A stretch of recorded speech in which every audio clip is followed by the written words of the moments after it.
isso. Uma coisa que me chama muita atenção no Antigo Testamento, Deus fala, Deus não tirou. O rei era mau, ele foi e tirou. O rei era bom, vou deixar ele durar mais 500 anos. É o período que Deus achou que o camarada tinha que estar ali, até mesmo para ser uma pressão do povo, porque o povo precisava, ver se voltava a direção para Deus. Então, às vezes, nós não entendemos o propósito de Deus em cima das autoridades. É que muitas pessoas falam, a gente está falando de política, a questão do Lula. Lula, quando começou, foi uma maravilha. Estão cansados e estão botando o que que o pobre tinha alimento, o pobre podia comprar carro, o pobre podia salário, e o pobre tinha não sei o quê, mas uma coisa ele não deu. O pobre ele não deu oportunidade para o pobre ter uma educação para poder vencer na vida. Se você for reparar, não tem faculdade, tem esse negócio de eu não concordo, esse negócio de cota para negros. É sempre citado na aula passada, negócio de cota para negros. Não sei se foi o senhor, se foi o. Não, foi o falou. O Rangel, não, foi o Rangel que falou, não sei quem foi. Era a questão, ou então os filhos da. Os filhos da Thaís Araújo também que são negros, mas tem condições de pagar uma faculdade particular. Então, acho que tem que dar oportunidade para os mais necessitados. A gente vê que, infelizmente, na nossa sociedade, como se for no Brasil, isso aí é para quem é, entre aspas, os mais espertos e tem um conhecimento na política. Eu estava até pensando comigo aqui. Meu carro estava com documento pago, mas venceu o licenciamento na sexta-feira. Já não pode. Aí no dia primeiro tinha um trabalho para ir na casa do pastor e eu conheci. Você acha que eu fui? Eu não fui. Exatamente. Porque eu não quero passar Vai na aplicação. Aí agora já mandaram um vídeo hoje. Um rapaz mandou um negócio falando que quem tem gás, Tem kit não gás, tem kit né? gás, não vai precisar levar no Detran para fazer isso. Oi? A Bruna me mandou isso. Aí mandaram isso para mim, que eu sabia. Assinado pelo Aí vocês entendem como é que, por exemplo, as questões legais, elas passam por situações políticas. Então a gente precisa estar atento a isso. Eu não estou dizendo que é o seguinte, que a gente vai evitar o cumprimento da palavra de que as coisas vão piorar. Só que é o seguinte, enquanto esse dia não chega, a gente faz o quê? Tenta fazer o melhor pela nossa pátria, né? A questão, eu escutei com o irmão, falei, cara, não aceita isso da palavra. Esse negócio, não, a Bíblia vai cumprir e os dias vão piorar. Independente disso, eu tenho que orar. Claro. E muitos crentes estão parados, não, deixa porque o relógio de Deus é o relógio de Deus. A gente não pode usar a Bíblia para ser escapista. A gente não pode fazer isso, né? Até porque a gente tira proveito dos benefícios. É que a gente falando política, vamos dizer, muitos vão querer votar no Bolsonaro achando que ele é a esperança do Brasil. Aí complica.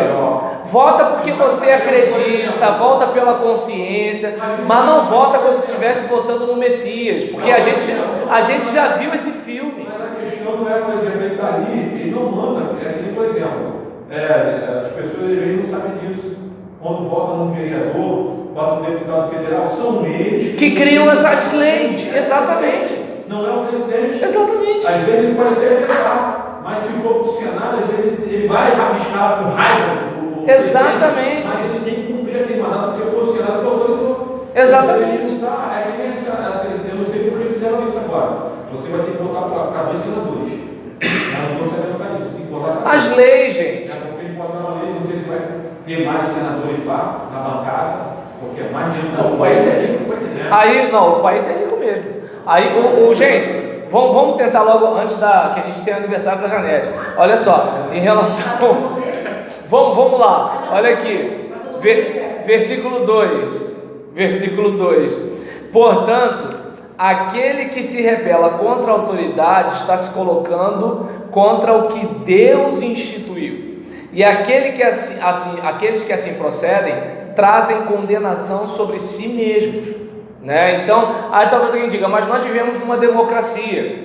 Tá, mas o que acontece? Nós votamos na nossa liderança, e o que acontece? A nossa liderança, no aspecto legislativo, cria as leis, no aspecto executivo, executa as leis que foram criadas pelo legislativo, que a gente também elegeu, e o judiciário, que infelizmente não foi a gente que elegeu, mas é escolhido né, e sabatinado pelo executivo e pelo legislativo que a gente escolheu, julga as leis e diz o que é e o que não é mesmo? E aí, tanto que é que há uma discussão, né, sobre o nosso judiciário no campo maior, né, no âmbito supremo, que tem muita gente que fala sobre insegurança jurídica. Por quê? Porque situações como a do aborto, o senador Magno Malta, ele até se posicionou criticando, mesmo, né, diante do próprio Supremo, na audiência do Supremo.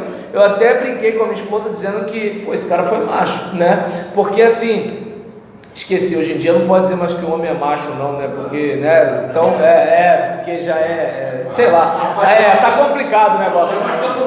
Aí nessa situação, por exemplo, ele foi firme, né, embora tenha sido elegante com a ministra, que era relatora do que estava da audiência ali, mas ele estava falando uma coisa interessante, que não cabe ao Supremo legislar, e o Supremo, em vez de interpretar a lei, está praticamente legislando, segundo o parecer dele, o posicionamento de outras pessoas que se posicionaram.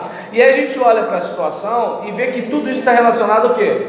A nossa eleição. É a gente que vota, né? E a gente vota e esses processos acontecem.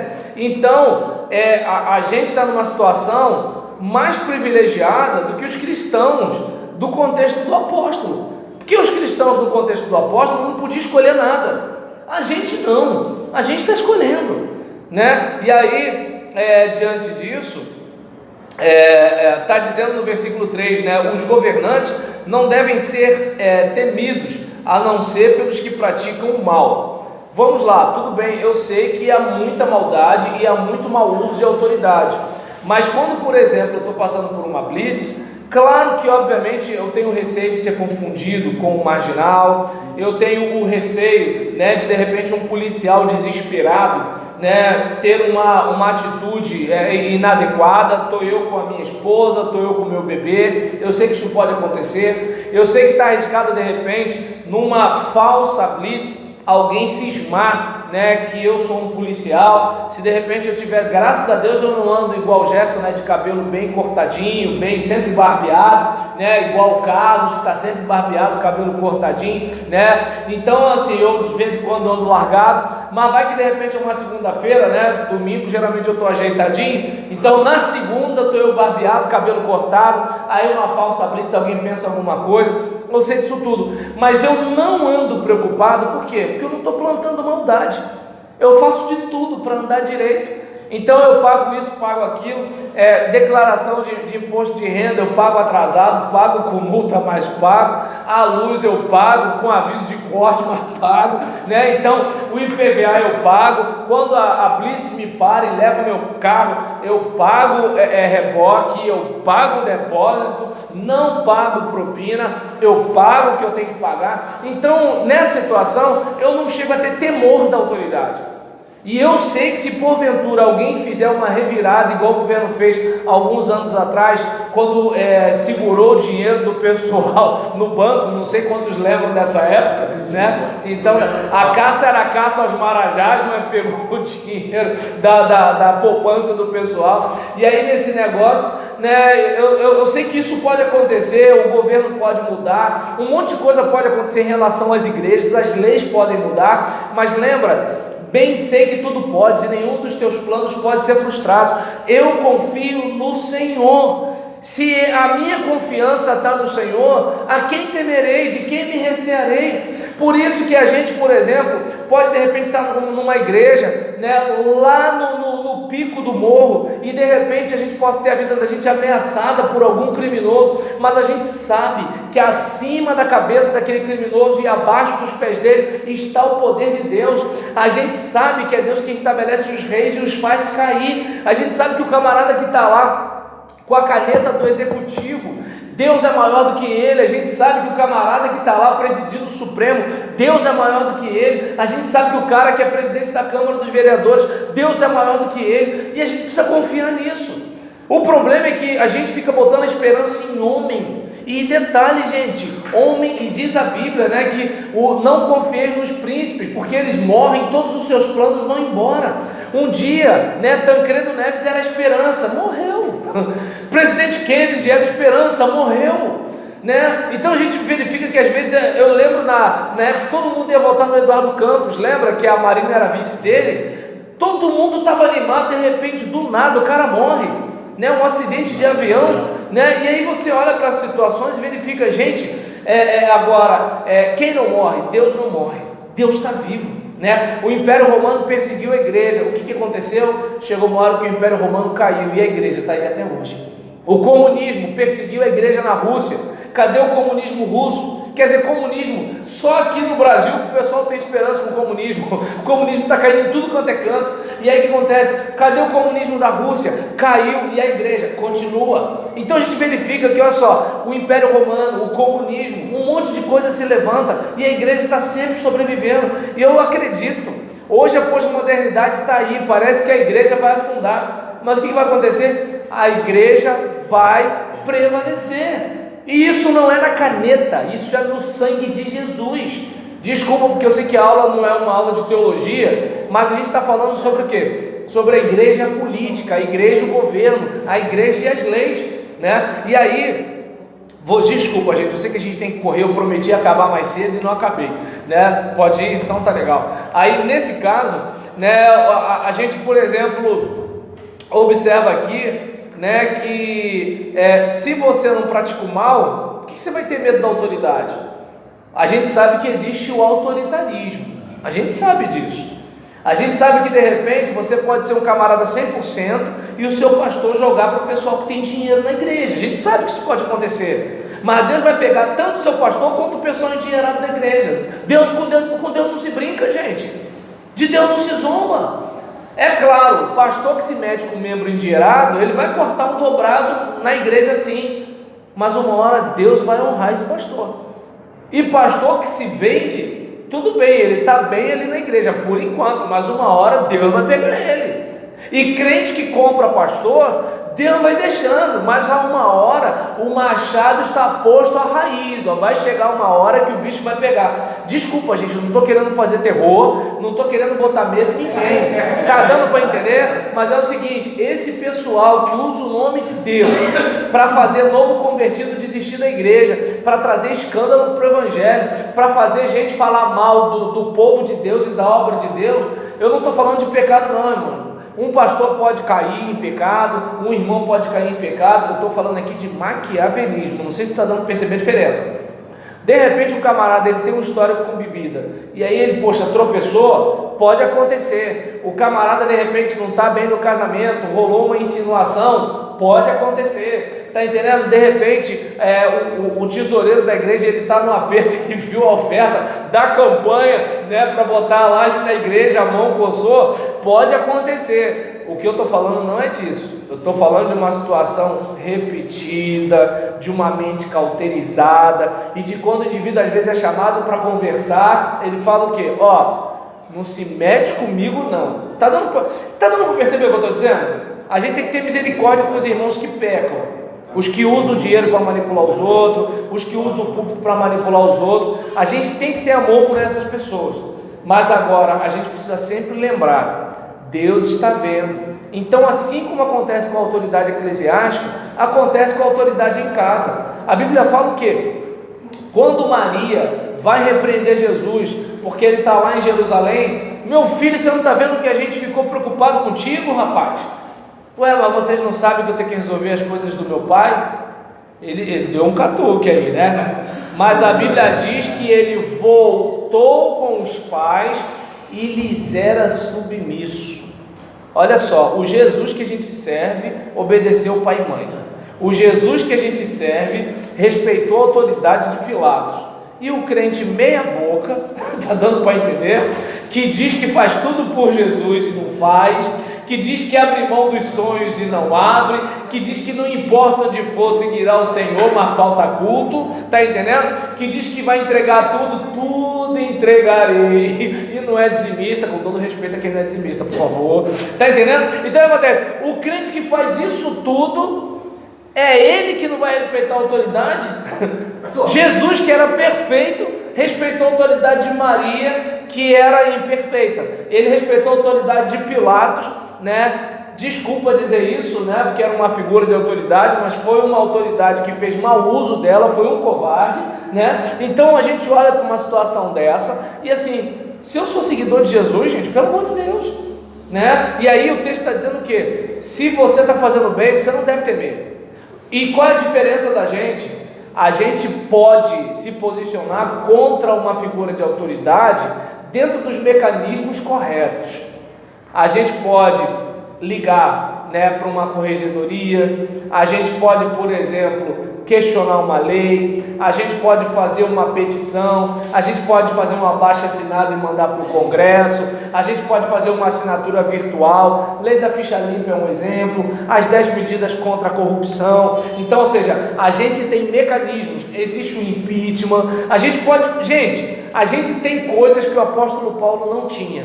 A gente não precisa, né, de repente fazer algumas coisas, falar algumas coisas que um cristão não deve fazer. E eu não sei se dá para perceber a diferença, né? E aí, por exemplo, o texto está dizendo que a autoridade é serva de Deus para o seu bem. Lembra? A questão do direito é para a harmonia da convivência entre as pessoas. O alvo da política, não da politicagem, nem da política partidária, o alvo da política é o bem comum, é a coisa pública, é a vida da sociedade. Entende? Então, assim, o alvo da política é esse. Questão de credibilidade e autoridade, a gente acaba generalizando, né? Isso. Quer dizer, deixando de dar credibilidade a determinadas pessoas. Por exemplo, tem policial corrupto, tem pastor ladrão, tem político safado, tem tudo isso. O senhor falou de ouvidoria, eu precisei de uma ouvidoria e eu não duvidei, tive a resposta que eu achava que deveria receber e recebi. Olha aí, tá vendo? Então, às vezes a gente não dá credibilidade generalizando. Vai funcionar. Só não diz ouvidoria de quê, tá? A gente está gravando, de repente alguém pode. Da Light? Não, da Light pode falar. Da Light. Eu não quis dizer nada, mas não sei do que vocês estão rindo. Mas na hora do voto também eu posso chegar e 0-0 confiar. Isso, você pode botar 0-0, você pode votar nulo, você pode não votar, você pode votar, você pode fazer um monte de coisa. Entende? O que você deve exatamente, o que você deve fazer é entender que você é um cristão e lembrar, Jesus faria isso que eu fiz? Jesus falaria isso que eu estou falando? Jesus postaria isso no Facebook? Entende? Eu não vou nem falar de Jesus. Apóstolo Paulo, tá bom para vocês? Levanta a minha mão aqui. Daniel, tá bom para vocês? Bota em cima da Bíblia e a partir de hoje eu não vou falar mal do político. O pessoal, vou falar, o cão tá usando esse cara aí. Aí o que acontece? Vamos lá. Aí, por exemplo,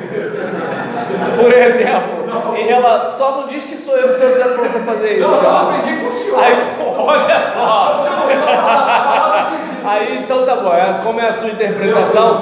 Aí o que acontece? Diz o versículo 4 que a autoridade é serva de quem? Vê aí, versículo 4, a autoridade é serva de quem?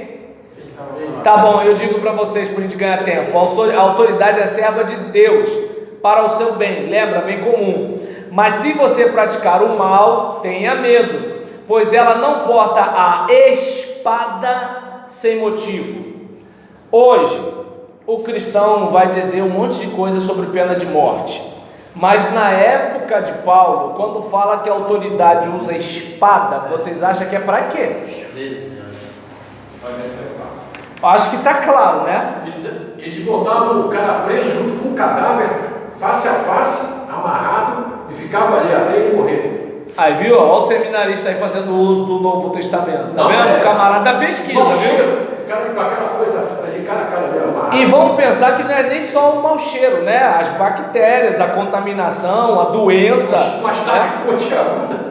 E aí, eu não sei se dá para perceber que assim, pelo amor de Deus, ninguém está me ouvindo dizer que a gente precisa matar criminoso. Não. Ninguém está dizendo isso. Eu só estou dizendo que Paulo está mencionando que a autoridade é serva de Deus e que essa autoridade é serva de Deus e porta a espada com um motivo.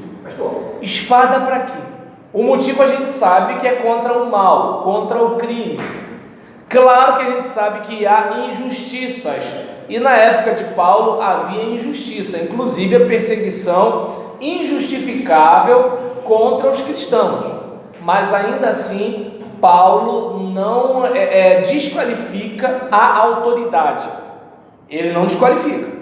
Ele diz que ela é serva de Deus e não usa a espada sem motivo. E aí está dizendo o seguinte, que ela é serva de Deus e agente da justiça para punir quem pratica o mal. E aí alguém vai dizer, mas punição não resolve. Pode até não resolver, mas uma coisa eu sei, não é qualquer Zé Mané que vai se meter a fazer besteira sabendo que algo vai acontecer. É como aquele caso, vamos pegar uma coisa simples. Nos Estados Unidos, existem uns camaradas que cometem uns crimes que assim, é coisa do arco da velha, né? Os camaradas pegam uma metralhadora, um fuzil, entram em cinema, escola, faz e acontece. Mas já reparou que esses camaradas, eles vão até as últimas consequências? Porque eles sabem que o passo que eles deram não dá para voltar atrás. No nosso caso, você não precisa ser muito inteligente. Qualquer um pode se meter a fazer besteira, né? Então, por exemplo, tem o bandido extremamente qualificado no Brasil? Tem. Tá entendendo? Claro que tem. Tem o camarada que, por exemplo, comete um crime que você nem sabe que ele existe? Tem. Só que, por exemplo, qualquer mané comete o crime. Por quê? Porque ele sabe que, olha, tem isso, tem aquilo, tem aquilo outro, sei o que, não sei o que, não sei o que lá, e, quando vai ver, assim, eu e você que não cometemos crime, a gente é frito, a gente é pego, a gente paga a multa, né? Então a gente sabe que isso acontece. No Brasil, o cara comete crime, olha, tem um cartão família carioca, R$1.802, Bolsa Família, R$660, Bolsa Família Jovem, R$138, preso, ganhando, a família recebendo R$2.600. Aí, eu não sei se dá para perceber o seguinte, né? Dadas essas situações, eu, por exemplo, não vou discutir a necessidade da família. O que eu vou discutir aqui é que isso acontece por causa de leis, entende? Se, por exemplo, o familiar de um preso ganha mais do que um irmão que está fazendo trabalho de serviços gerais numa empresa terceirizada, isso é por causa de leis. E as leis são criadas por pessoas nas quais nós votamos, entende? E aí é importante lembrar disso. As leis em relação à igreja, as leis em relação à questão, por exemplo, se a gente pode pregar ou não contra pecado, é tudo relacionado a gente que a gente vota para entrar lá, né? E aí, nesse caso, estou falando no âmbito humano, não estou falando no âmbito divino. E aí a gente, para fechar Romanos, a gente observa que assim, por causa disso tudo que foi falado, é necessário que sejamos submissos às autoridades, não apenas por causa da possibilidade de uma punição, mas também por questão de consciência. Então, digamos, por que a nossa igreja, no nosso caso igreja, mas o centro de Umbanda, o terreiro de Candomblé, a mesquita, por que o estabelecimento religioso precisa ter um visto, o certificado de aprovação do Corpo de Bombeiros? Porque precisa ter alguém dizendo o seguinte: aqui pode ter uma reunião religiosa. E por que não pode? Não pode por causa disso, disso, para que ninguém morra queimado, esturricado no fogo. E aí o que a gente faz? vamos fazer tudo direitinho. Só que qual é o problema?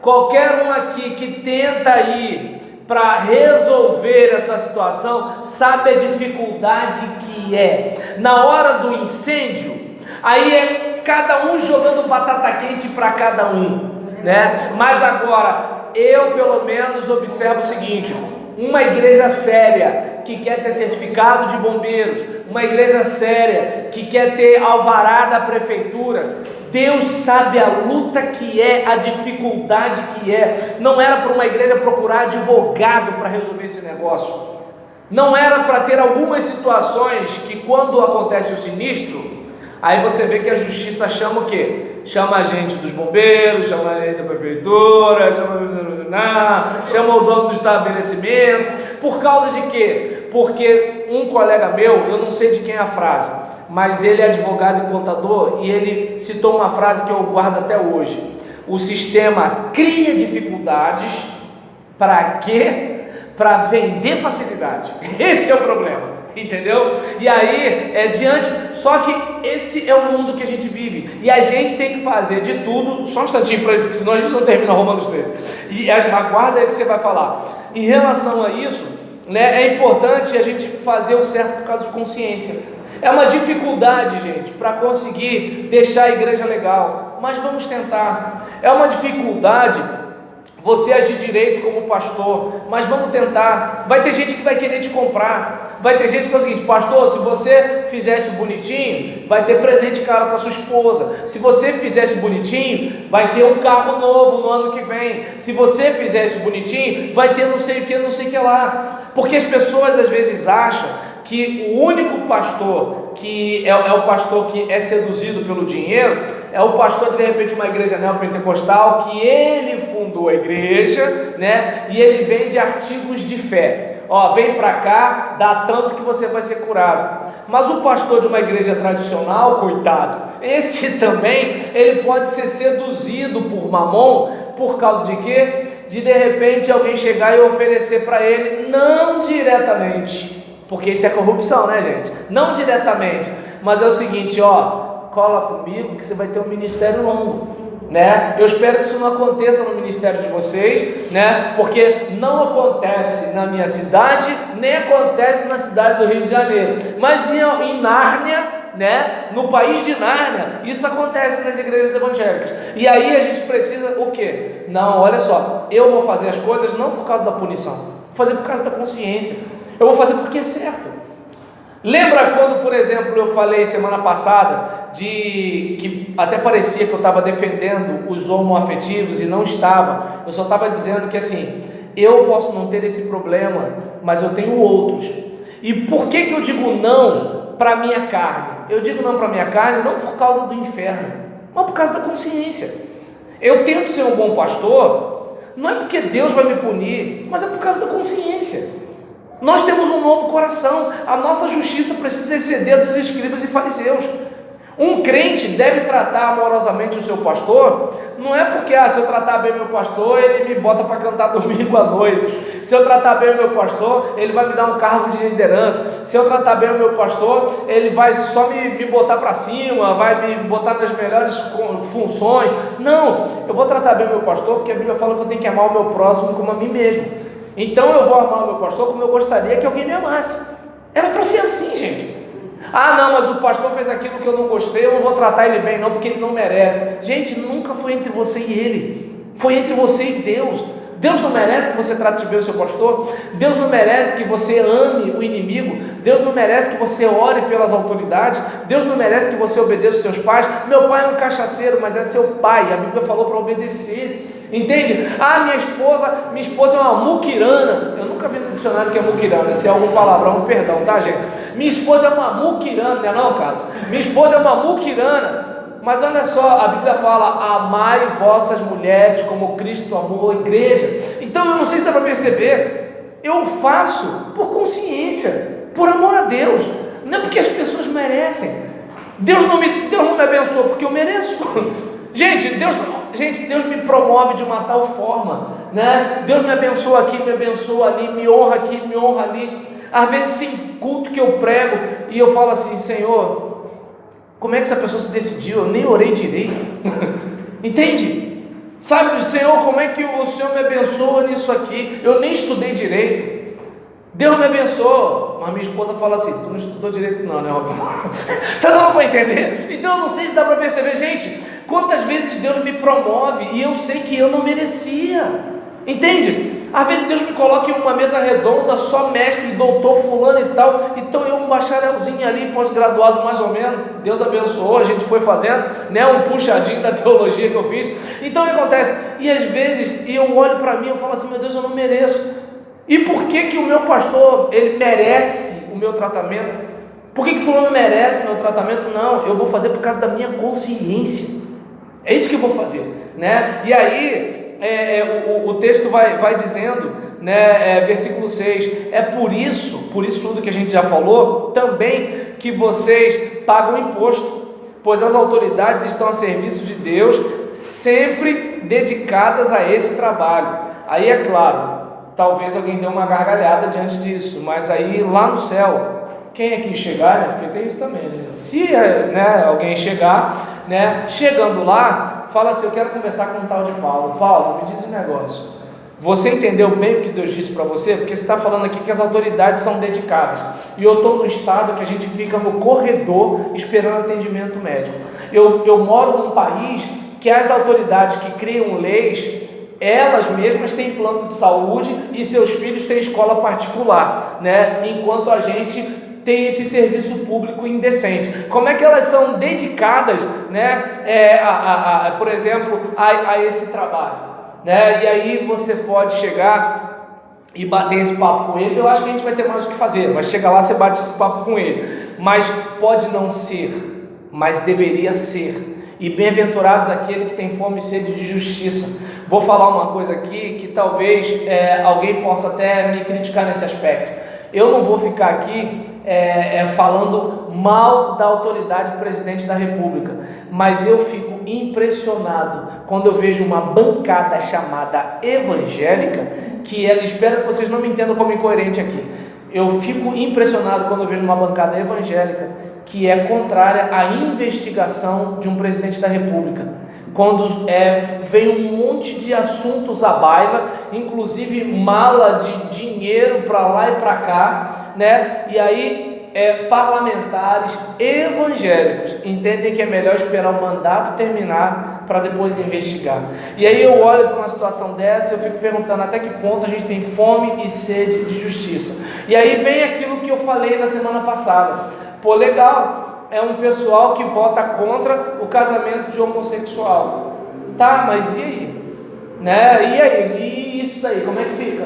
Né? Porque, por exemplo, não estou defendendo aqui que um homem deve casar com um homem ou uma mulher deve casar com mulher. Mas eu pergunto, o que é pior? Um homem casar com homem, uma mulher casar com mulher? Ou os nossos doentes morrerem numa fila de mau atendimento público de saúde?